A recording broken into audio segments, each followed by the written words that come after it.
is a podcast about all things holistic health and self-discovery with me, Ask Elizabeth, counsellor, health advocate and fundraiser. Join me as we get to know these guests and learn about how they implement health, well-being and self-care practices into their lives. Welcome to Unearthing Wellbeing with Ask Elizabeth, where our greatest wealth is health.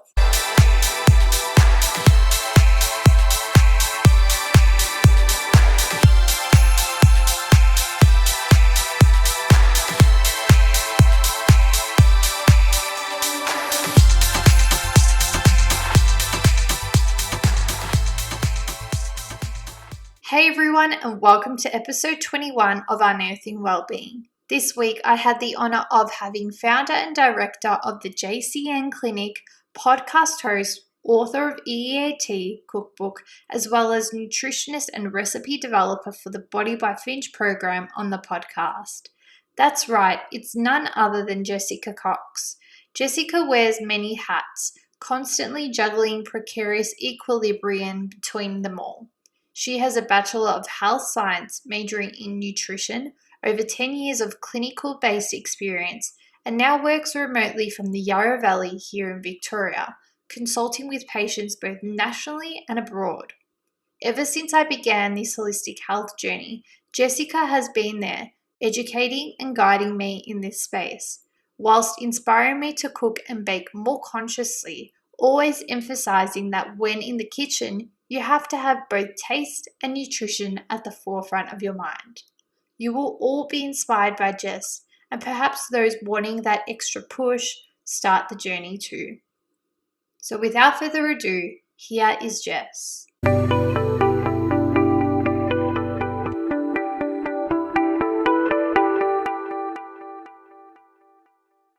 Hey Jess, thank you so much for coming on to Unearthing Wellbeing. Welcome.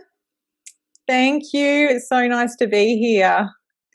You're so welcome. The pleasure is mine. I've been watching all your videos and interacting with you via social media for a fair while now, and I think it's just amazing that we get these opportunities to actually talk with experts like yourself and help educate both myself and others around this space. So honestly, I can't be any more grateful. For those who don't know you, you're welcome. For those who don't know you, tell us a little bit about yourself. So I am Jessica Cox. I'm a clinical nutritionist and I'm the director and founder of the JCN Clinic, which is based in Brisbane. So I actually don't live in Brisbane now. I've moved down to Victoria, but the clinic is based in Brisbane City, and we have about 6 nutritionists now, which is pretty cool. And we see our clients nationally and internationally. Obviously, there's a lot of telehealth these days. So my time is very much personally spent with my clients as a nutritionist, but I also do a lot of work with recipe development. I'm cookbook author, so there's been a fair bit of work behind that, and then continually recipe developing. And then I work pretty heavily with Body by Finch as a nutritionist there. Have the JCN Clinic podcast show, so there's quite a few kind of plates spinning, which is usually the case with myself. But essentially, my sort of passion is as a nutritionist, and particularly around food, which might sound like, well, yeah, of course, but I think, there's plenty of nutritionists out there that love nutrition, but I'm sort of next level when it comes to the food space and food development and, really sharing how delicious whole food can be. Absolutely. And I'm lucky to have one of your books, your book, E.a.t, here with there me. She is. Love it. And I always refer to it. So I'm really excited to touch on this a little later in the podcast. But how did you get onto this journey of holistic health? So I actually didn't start out in this area as such. I left my high school years and actually went down the pathway of visual arts and studied photography for about 4 years and did a degree there, and spent consequently probably about a good 5 to 6 years in the arts industry, design industry. And yeah, I always on the side had like an underlying passion and love for food, absolutely. And I had grown up on a farm with a lot of produce just sort of at our fingertips, but like a lot of kids with that, you just didn't really think much of it. It was just what I kind of knew. And I had this love of food and love of baking that was always on the side there. But as I was moving through this other career as such, I was having my own health issues, as a lot of people in my industry do. And I was kind of hitting my head against the wall with mainstream medicine, not getting the answers that I wanted. So I actually started self-exploring more than anything. I did see a few practitioners, but I actually got more out of my own self-exploration. So I started reading a lot about diet, and when I use the word diet in regards to like food in general and how I could eat and change what I was eating to feel better, how I could work with food in a more holistic way. And I just started applying changes and seeing small benefits. And essentially that led to a point where with a move to Brisbane, I just, as fate would have it, discovered the College of Natural Medicine, which is now Endeavour, by walking past it every day to go swimming. And I popped on in to like check out the cafe and get some food because they had a nice healthy food. And then next time I'd pick up a brochure and started looking at that. And I just planted that seed in regards to studying and decided, look, I'll do part-time for 6 months, see what I think, and then juggle that with my job on the side. And that was it. Like for me, after that 6 months, I was so hooked. I loved it so much. And I just went full-time into study, worked a little bit on the side, but it was like a little fire that had been burning for so long. Just suddenly someone threw petrol on it. Oh, and I was amazing. just, yeah. So that would have been probably more like my mid to late 20s. And then from there, my life has been just saturated with nutrition. It's just been a passion ever since. That's incredible. And like you were saying about just that one seed, and when it keeps like resurfacing and you keep thinking about it, it just goes to show to like follow your intuition and see where it goes. Yeah, absolutely. It was very much like that, and I'm so glad that I did follow it, because it wasn't easy to just make that transition, and also it would have been very, I guess, easy to just kind of push it away. But yeah, following it was definitely the best thing that I did. And sometimes the hardest things that you do in life are the most rewarding. So true. Yeah. Oh, that's fantastic. And now you're here. You own your own clinic, but you're in Melbourne. In Victoria. Gets confusing. Yeah. You're doing all the telehealth, but you've got a fair few balls like juggling in the air, like you were saying before, which is bloody incredible. But for those who are like starting out in this area, what would you say is the best advice to, I guess, maybe doing a pantry detox to begin with? For me, actually, the best advice is starting really slow and steady and not overwhelming yourself, because I see so many clients, and even, I guess, people that aren't my clients through social media, who run at this space like a bull at a gate and want to just change everything straight away, and that all or nothing approach. And I just think that approach to this is really dangerous, because it's just too overwhelming. People get completely overwhelmed, or they might kind of follow these changes that they want to put into place for a couple of weeks and then drop the ball and then be like, it's too hard, and get overwhelmed again. So my best advice really is to start slow and steady. Start with just making small changes first, and slowly build up your staples as far as like if it's a pantry or a fridge. So that might be, if you are completely new to whole food eating, that might just be starting out with each week putting more fruit and veggies into your shopping trolley. Or it might be you wanting to use more different types of grains, for instance. So you might start exploring different types of grains that you can play with at home.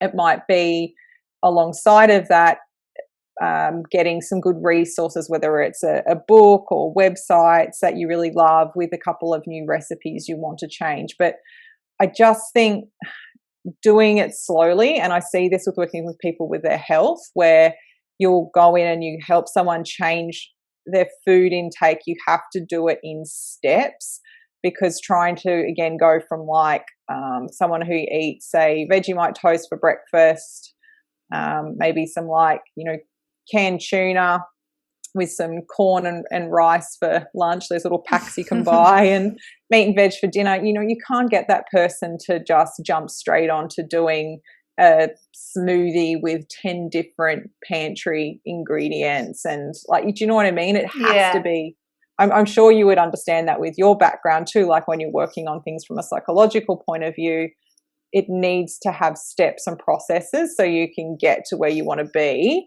and hold it as a lifestyle instead of it just being a fad. Yeah, absolutely. And like I'm just reflecting on my own journey, and I didn't start with the whole kit and caboodle. Like I started with, I think it was the first two products that I purchased from the Kiss to Earth range specifically were the collagen and the greens powder. And then eventually, like, I was noticing the differences and the benefits and learning as I went, like kind of what you did with your initially starting out in this space and educating myself. And I was like, all right, I'll try this thing next. And then I went to having quite a big amount of supplements in my, I guess, my pantry, to then like thinking, all right, if I'm going to make meals now or like snacks and stuff, what are those staples that I need to kind of substitute out the white flour or self-raising flour? Exactly. I love that, because that's absolutely what I'm talking about. They're just integrated slowly into your life, so they become new habits and new lifestyle changes. Yeah, exactly. And I guess once you're there, you're at that point where you've got like the whole pantry, I guess, swapped out, or those fridge staples, like they're organic or natural or whatever the case is. You've got everything at your disposal now to actually start those healthy habits. And even when you want a sweet, you can make those healthy swap outs, which is amazing. With respects to your book, like you've got all those options, and for those who are like stumped for ideas, like they're there, and it's also an educational piece too, which is brilliant in itself. Yeah, for sure. Yeah, that was really important for me, and I guess plays into what we're talking about. It's that education and those lifestyle changes that you make and understanding while you're making them, and then that helps you make better choices from what you have at your disposal. But yeah, that having that pantry or that fridge that you can pull on as you build that up obviously continues to help. It's like a cycle that continues to feed each other. Yeah, so true. And I suppose going back to those staples, once you're at that point where you feel like you're ready and you've done that slow progression, what would you say are your staples in your own like kitchen? So definitely, I think first and foremost of like flours and grains, because I think in our culture there's a lot of use just across the board of just wheat on its own. So whether it's like wheat flours or pasta or couscous, they're probably our main carbohydrates as far as grains and flours, and they're all wheat. Rice is probably our other grain. So there's a real lack of diversity there. So what I personally have and what I encourage my clients to do is to start to build the diversity. And that would be looking at things like buckwheat flour, millet flour, sorghum flour, even brown rice flour, like all of these different types of flours, and then also the grains. So buckwheat as a grain, millet as a grain, maybe brown rice or wild rice as a grain. Slowly building these up so that you're getting the nutritional variety there. And that also means that the more you eat them, the less you're eating of gluten every single day, 3 times a day, because not everyone has to cut gluten out, but it is wise to look at how much you're consuming. And as always too, like how much of the same food you're eating every day for diversity for your gut. So building up a variety of flours and grains, and then I would say nuts and seeds. Like it's definitely something for my pantry that's quite big, where I'll have my different jars of nuts and seeds, and I totally respect, again, that takes time because they can be pricey and you want to figure out what you are going to use and not use. So I know what my main nuts and seeds are that are worth having, investing in, and how I'll look at using those. And for me too, I like to have a good blender. So I'll use that to make my own nut and seed butters, which is a lot more affordable. Even with the grains, like I'll blend my grains up to make a flour. And then probably from there it would be like my sort of herbs and spices and baking staples. I think building those into a pantry, if you're interested in whole foods and definitely cooking and baking, I think having those staples makes sense. And I have such a love of herbs and spices, obviously fresh herbs, but your dried herbs and spices are just so amazing nutritionally, and to have a good backlog of those to pull from can make such a difference to variety too. So, those are probably the things I think of as far as dry pantry. Maybe legumes, depending on whether people enjoy legumes and soaking them from scratch, and different things you can do there. But I guess I would say on the flip side, I don't think that a pantry staple needs to be your kind of alternate obscures. Like, you don't have to have spirulina, for instance, and you don't have to have maca powder and mesquite and all those things. Like, I have those things in my pantry because I've accumulated them over the years, and it's, I'm a nutritionist and I design recipes and so forth, but it's not the be all and end all if you're not putting spirulina in your smoothie every day. Yeah. So I think it's the whole food basics that makes sense to build up first. Absolutely. And there was one thing that's on my to-do list to try, but being at home still with my parents, Mum's like, yeah, you got to do that yourself. And that was the almond milk as well as the almond meal. Oh, yeah. Yeah, so you mean making the milk and then pushing it through to a meal yourself? Yeah, you were doing that in one of your Instagram videos where you dehydrated the meal that was left to make the almond meal too, which was amazing because you're double using it.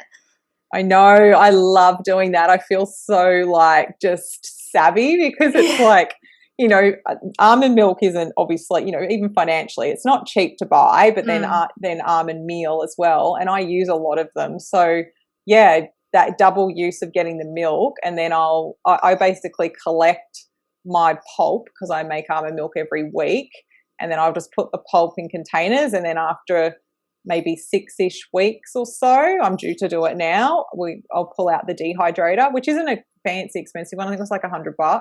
And then I just put all of the almond meal on the trays and leave it overnight, and then in the morning it's just all dry, and I have to actually put it back into a blender just to blend it to a powder because it's quite crumbly still at that point. And then, I just put it in a big jar and keep it in the fridge for my baking. And that's amazing. It just is the best feeling. It's just yes, it's free almond flour. Oh my God, I just want to do it now. Have you got a dehydrator? No, I don't. But I guess the $100 one that you were referring to for those maybe interested in purchasing one, Yeah. what's your Yeah. suggestion? I'd have to get the brand for you. I'm not sure of it off the top of my head, but you can do it in your oven. Like, you don't have to Oh, use a dehydrator. You just got to put the oven down really low and leave it for, I would say, at least like 5 or 6 hours. So you'd probably want to be home. Like, it's really, really, really low heat. Yeah. Oh, that's interesting. Okay, that's good to know. I'm definitely going to try that and then tag you in it via Instagram. That's the best. And then when you were saying about the spices, what would be your top 3 recommendations for spices? Oh, hard question. Well, let's put aside salt and pepper, because they are like, they're done. But probably cumin. I love cumin because I think it's very flexible as a savory spice. Sumac would be up there, and a lot of people don't use sumac, but it's so good. It's like lemony, and I think of it almost like that smoked paprika, sweet paprika sort of notes, but it's got more of a lemony tang. And then probably cinnamon, if we're sort of then pushing over to the sweet realm. Like, I use a lot of cinnamon in pancakes and baking. I think I'd probably go with those 3. That's interesting because mine would be turmeric, cayenne pepper, and cinnamon. They're good ones too. Yeah, see, I use turmeric definitely every day. I've got so many, that it's hard to pick your favorites, but I love, turmeric, and cayenne pepper's a funny one because we do have it, but my husband's got this random trauma of it where his mum used to punish them when they were kids if they were really bad, and believe me, they would have deserved it, by putting a bit of cayenne pepper on their tongue. So if I put cayenne pepper in anything, he's like traumatized. He looks at me with this face of like, why are you trying to hurt me? What have I done? Stop. Oh my God. That is so funny. And fair enough that you wouldn't be using it as often. That's the best. Oh my God. And then going back to, I guess you were saying, not overwhelming people by doing a full-on pantry detox there and then. I guess that leads into like triggers and drivers for overeating and people who kind of fall off the wagon kind of thing. Would you be able to tell us a little bit about what those could be for people for overeating? As far as the triggers and Look, there's definitely multiple. It's a really interesting space. I think there's 2 sides. One is habits around food that have nothing to do with emotions, and then the other side is emotions. So without the emotional aspect, the main sort of drivers of overeating will be a lack of whole food, macronutrient balanced eating. So a good example is someone who maybe skips breakfast, or at the most might have that piece of toast with Vegemite, and then lunch on the go. Particularly, this is a good example at the moment. It might just be like a veggie soup with no sort of protein in that. So by the time a person who eats like that through the day gets to the afternoon or the evening, all they've tended to have is only carbs without much protein, without much fats or veggies really going on, depending on how much has been in that sort of soup, for instance. So they get to a point where by that afternoon they're so ravenous. And also, I always say to my clients, it's like their body's almost like behind the 8 ball. Like, their body knows that they're sort of lacking all this food that it needs and desires for sort of cellular function. So it gets to that point where you're just either over hungry or your body's craving more, that by the time you do sit down and eat a proper meal, say for dinner, it's so much easier to just overeat your portion or to going back for seconds. Whereas I know when I work with someone and we look at a more balanced, rounded breakfast with your protein and carbs and fats, same with lunch, by the time they get to the evening meal, that trigger's gone, like they don't feel starving, they're not over hungry, and their body's not kind of looking to catch up. So, that's sort of that one aspect, and that's probably the easiest. Like that for me to work on with a client is just so simple and easy, because once they apply it, literally within a day to 2 days, they just are like, oh my God, that's so much better. Whereas the emotional side is a lot harder, because people will also be driven to overeating because of reward. It could be about reward eating.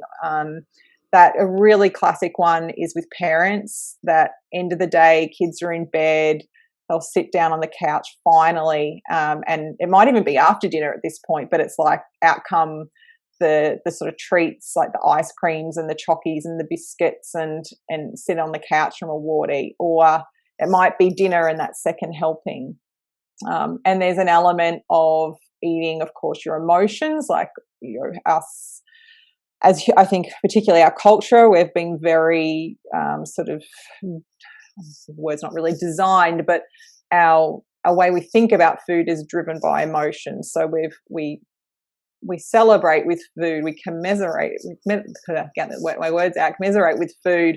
Food is so wound up with how we respond to things on an emotional level. So if we are feeling really down, or even if maybe things have been going really well and we're super happy about something, whatever it is, it can very quickly get tied up to how we respond with the food choices that we make or how much we eat. And I would say the other one would be just, which is again tied up into that, is just self-sabotage. So people who have that sort of cycle of I guess almost like a binge eating behavior will self-sabotage by overeating. So say someone who is on a bit of a weight loss journey and they're going maybe well over a couple of weeks, and then maybe something happens which is an emotional trigger. The overeating is a reason to sort of self-sabotage their behavior. So I see a lot of that, to be honest, and realistically all of those things get all intermeshed together, and they're not so easy to, like, you can work on them with someone if they're aware of them and you can put things into practice to help, but obviously depending on how deep-seated those emotional triggers are, like that's where sometimes a psychologist is also needed. Yeah, and I was just about to say, it's almost like you need both counsellor or therapist with nutritionist at the same time. So they're liaising and they're building, I guess, the person techniques to, I guess, get out of those negative cycles and habits. Yeah. We refer a lot to psychologists. Like, it's just, I always say there's a reason we have a box of tissues on our desk, well, at the clinic, not virtually, but there's so much emotions involved, and we do become quite adept to helping people with emotional tools around food, but we're not psychologists. So yeah, there's referrals that are needed. And generally, if someone has issues in this space, if they're willing to work on that with a psychologist and you, like, it can be super powerful for them to get results. Absolutely. Yeah. And I look at these things and reflect back on my own journey and stuff. And obviously it's not just a once-off where you get hangry because the day slipped out of your hands and you just realize, oh shit, I haven't eaten enough today. And that's why it's reflecting on how I'm acting towards people and towards myself, and you just need that food. It's an actual everyday, the same things happening. And that's also really important to note too.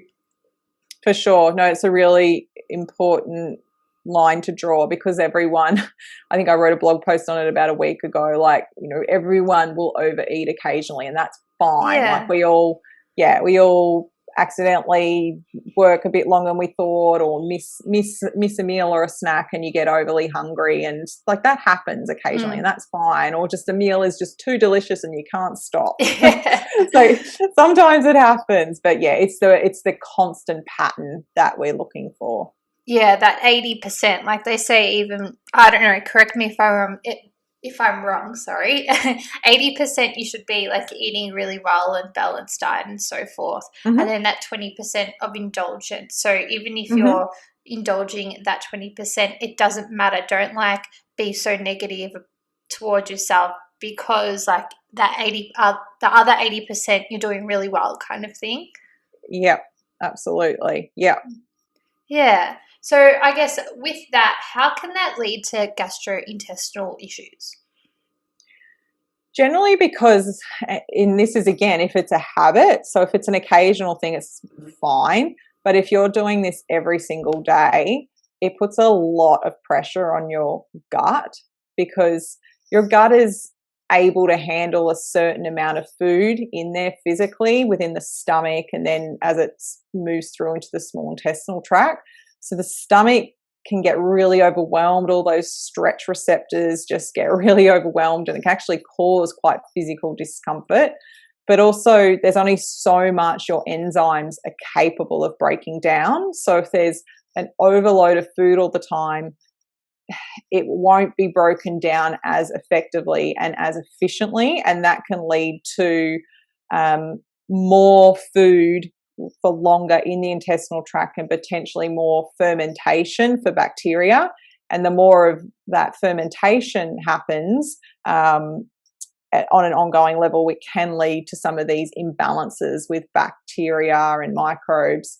And it's good, and I say this with a caveat, because it's about eating in the right way for each person. But it's generally good to have a period of time where your intestinal tract, particularly your small intestinal tract, is free from food. So having breakfast at a portion that works for you, and then eating again for another 3 or 4 hours is ideal. So we've got some time where the intestinal tract's empty and it can kind of do its thing.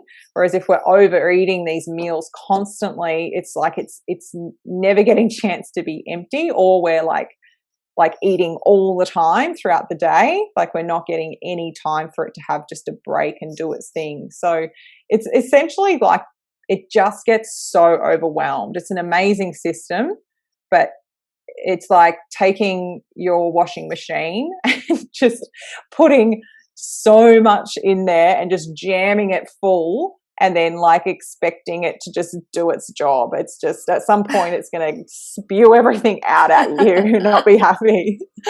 I love that analogy. I just came up with that one.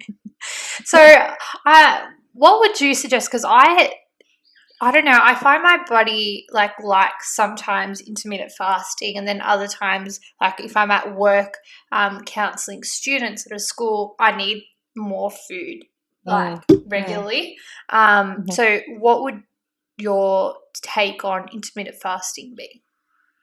I think you definitely need to be in tune with your body and in a healthy mind space to dabble with intermittent fasting to start with. Like there's so much beautiful research around it, but I'm really wary of it in regards to the triggers for people. So I think if you understand how to eat a whole food diet for you and you generally feel pretty well, then taking on the concepts of intermittent fasting can be beneficial. But what you need to do is actually what you're sort of, I think, leaning towards there, is that you get a feel for when is the right time. So when you're really active mentally or physically, you're probably going to find you've got a higher demand for nutrition. Yeah. So I know for me, if I'm in Brisbane at the clinic all day, like I definitely have my 3 meals a day, but I'll snack more in between. Whereas if I'm at home and maybe not as many clients in a day and I'm working on other projects, I would very easily have my 3 meals a day without snacks in between, as an example. And And, you might, as if you're at home, you might find that like you do have like a really light earlier dinner, which means you have like a longer period between that and breakfast, or some people might push their breakfast out a little bit. But I just can't stress enough that people need to listen to what feels right for their body. If you're trying, say, intermittent fasting and you're like, oh, I'm going to just not have breakfast, and then you're starving and then lunch comes and then you're overeating lunch and your energy is really low, then obviously that's not working for you. Yeah, so absolutely. That's what I would just sort of caution with that space. Yeah, that's so true. And following on from that, what are your suggestions for respecting one's body and ultimately gaining optimal holistic health?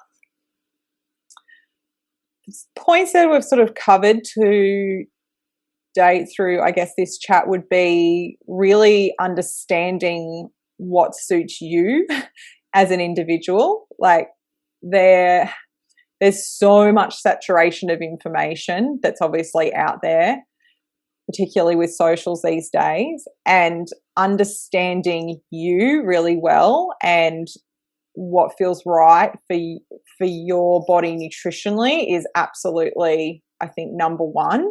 And then I think if you're unsure about what that looks like there are definitely guides that are out there and getting some general information, but be careful about where you go. Like make sure you're taking advice from people who are qualified and have those obviously there's qualifications behind them. But if you are confused, I just think it's so worth working with someone for some guidance and some education, so again how to put together that health space for you and your body. Because I'm such an advocate, which is, with the book, eat education at the table. Like education is absolute key. If you get that education for you, then you're going to be able to use that moving forward, and you're not going to be influenced by the latest fads on social media. You can move through the space of health without anxiety, and it will just make a massive, massive difference. So I actually think like understanding your own needs and then being able to realize that what suits you works for you and not the next person is one of the biggest tools that you can have as far as respect for yourself and your own health. Yeah, because everyone is unique at the end of the day. Yeah. And even right down to our microbiomes, like with our gut, everyone's got different types. Like we've got a bit of a generalized picture that we know, but everyone is different from person to person. So I might thrive on more carbohydrates in my diet than you, or the next person might thrive on higher protein than me, or they might do really, really well on a plant-based vegetarian diet, whereas I need some form of meat protein in my diet. Like no one's right or wrong. It's just what suits me. But if you don't understand that and you don't know what works for you, and you're like, oh, I should be vegan, like it's healthy, that's what I have to do, then like you're not serving yourself, you're not respecting your own body. Yeah, exactly. And just don't be a copycat. Basically, you have to. Basically. Yeah. Oh, that's so funny. And what you were saying about your book, where can we find E.a.t cookbook? Yeah. So generally, most people are grabbing it online through the website, which is jessicacox.com.au. However, it is in certain stores. There's a couple around Australia, and then through the Endeavour College of Natural Medicine as well. So there are some stores around that you will find it, but it is in the majority bought online through the website. Awesome. And tell us a little bit about it and what's your favourite meal? Oh, that's a hard question. So it's that what I love about E.a.t is that, as you were saying earlier, it is designed to be a resource and a cookbook. So the first half of the book is about education and teaching people about the foundations of nutrition, how to put together balanced whole food meals, really breaking down the stresses and the anxiety and the fads around food and creating that confidence, building a pantry. So there's definitely good pantry sections in there. And then there's about 80 plus recipes that are built on the foundations of a whole food diet, that they're not excluding or of particular groups of foods, or it doesn't, it's not paleo, it's not vegan, but it is, in saying that, there is a lot of plant-based meals, there is a lot of GF, DF meals, and then meals definitely have adaptions for different sorts of intolerances because of the gut space, obviously, that I'm heavily influenced on with the clinic. Like that's part of what I do. So, the meals for me, which goes right back to my passion and with recipes, yes, they're healthy, whole food meals, but they're designed to be bloody delicious. Like, I just don't believe in eating crap food. Food has to be good. If I cook, I did it the other day. I had breakfast and it was just like a random breakfast fail. I tried to do a smoothie, which is just wrong in winter in the Yarra Valley. And I just instantly was just really like in an angry mood because my breakfast wasn't delicious. But the food has to be amazing. And even with e.a.t, it was so important to me designing it to have it recipe tested to the nth degree by people I trusted, so that I had that feedback and I knew that people would enjoy the flavor and they wouldn't make recipes and be like, oh, this doesn't work. So yeah, it's been an absolute joy to create. And I guess as far as my favorite recipes, like at the moment I'm a bit swayed by winter, so savory wise, I love like the lamb shank palak saag, which is like a curry, like a slow cooker curry of lamb shanks in like a more Indian spinach based curry sauce that just simmers away all day. Like, I love that. And the moussaka, like those real hearty winter dishes. But then I love, from a baking point of view, like always the gut friendly bread. And then there's the fruit bread, which I just adore, toasted with like a big smear of peanut butter. And then the sticky ginger parkins, which I haven't made for ages. They're like a gingery kind of cake slice, which is really, sort of sticky and gooey when you bite into it. I don't know, but then there's a chocolate donuts, so I don't know. Yes. It's too hard. Yeah. I reckon one of my favorite recipes from the book is the blueberry tea cake. Yeah. Yeah, and everyone was like, "Oh my god, is this healthy?" I'm like, "Yep, it's healthy and it's delicious." Like, win. Love it. So good. And on a personal level, what would you say is your go-to like self-care tips, and how do you avoid burnout considering you're just so busy? There's a few things, and I definitely don't have this covered. Like, I think it's important to say that. Of course, I have my ups and downs where I'm like, oh my God, I'm like really over wired and need to just chill out. But my real non-negotiables for myself absolutely is a combination of different sorts of exercise. Like, my exercise for me is crucial to my mental well-being. It's my time out.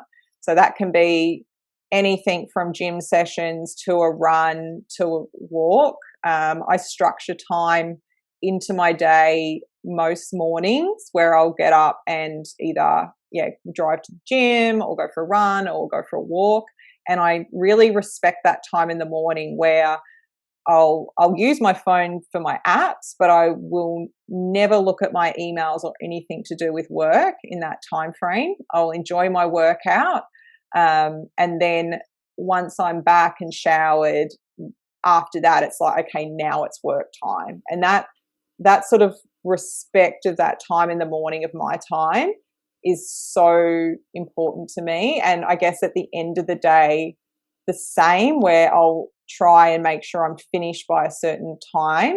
And then on the flip side, as far as social media, particularly emails, like once the laptop's shut, that's it. It's rare you'll find me looking at emails on my phone.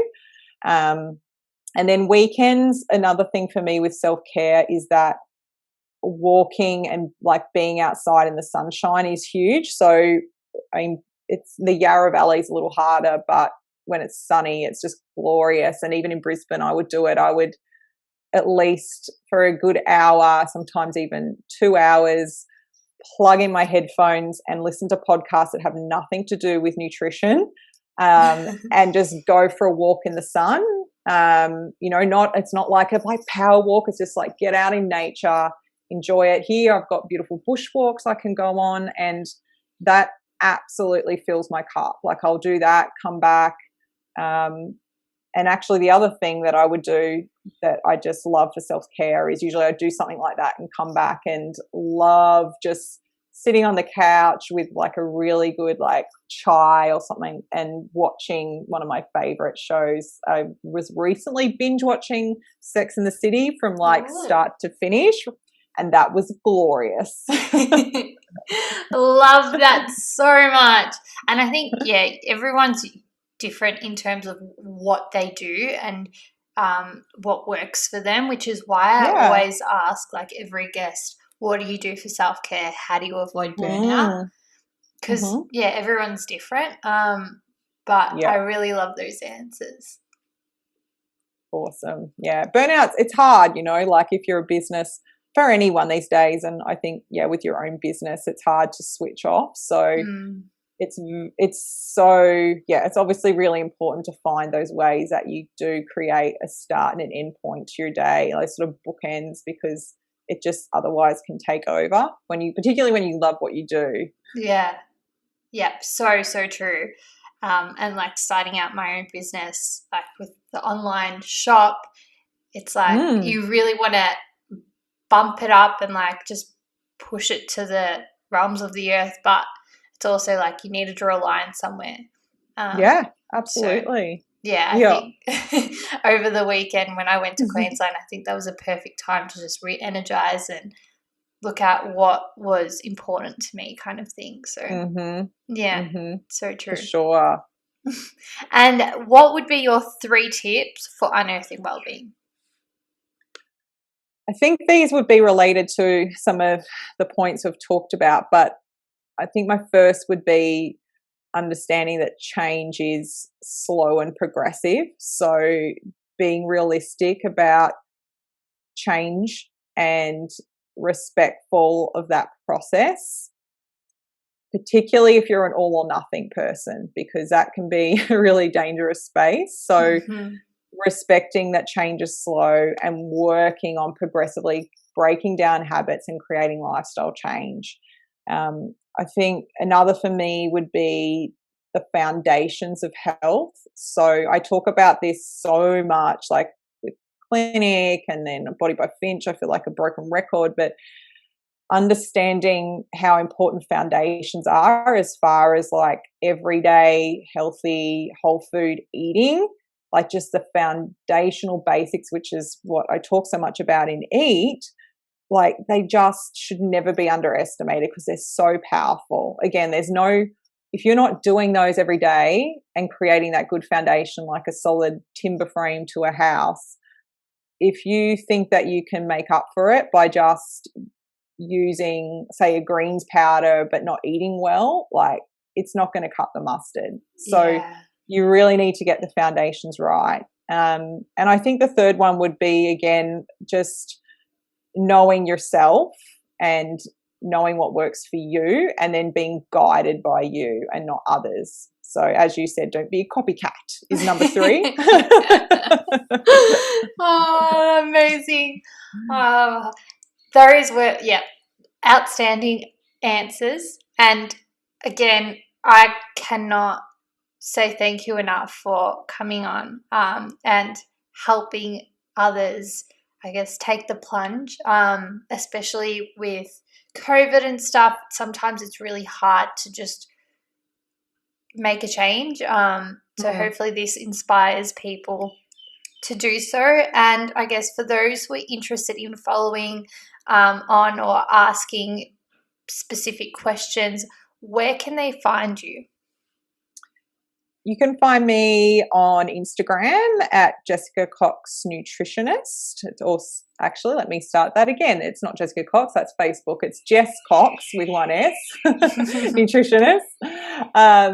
And on the website, which is just my name, jessicacox.com.au, and the clinic there is the JCN Clinic. So the website's probably the best place to go. It's got links through to everything, podcasts, the book, all of those bits and pieces are there. And otherwise, you can search on iTunes for the podcast, but the website's definitely the best resource. Amazing. And they can also make a booking with you or one of your colleagues through the JCN Clinic. Absolutely. That's all there through the website too, just with the clinic page and all the other amazing practitioners there that I'm lucky to have gathered over the years. Fantastic. Well, I hope you have the most amazing weekend. And again, thank you so much. Oh, thank you for having me.